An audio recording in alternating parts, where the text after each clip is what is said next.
ఆయనెవరో పాత్రుడంట.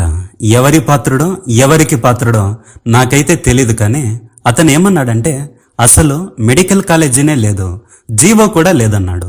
కళ్ళుంటే కనబడుతుంది, కళ్ళు లేనోడికి ఏం కనబడుతుంది?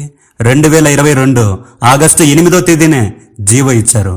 మెడికల్ కాలేజీ ఎక్కడా అన్నావు కదా, ఇదిగో బాగా చూడు, కళ్ళకు అద్దాలు పెట్టుకుని మరీ చూడు. దాదాపు 60% పూర్తయిపోయింది జగన్ హయాంలోనే. మీరు అధికారంలోకి వచ్చిన తరువాత జగన్కి ఎక్కడ మంచి పేరు వస్తుందోనని చెప్పి ఏ మెడికల్ కాలేజీ పనులు జరగకూడదని అర్ధాంతరంగా ఆపి పడేశారు. జగన్ ఉంటే ఈ పాటికి ఆ అరకొర పనులు కూడా పూర్తయిపోయి ఉండేవి. మెడికల్ కాలేజీ ఎక్కడా, జీవో ఎక్కడా అన్నావు కదా, చూసావా ఎలా కట్టాడో. లాస్ట్ లో ఇంకోటేదో అన్నావే, రమ్మను, దమ్ముంటే ఎవడినైనా రమ్మను అన్నావు కదా.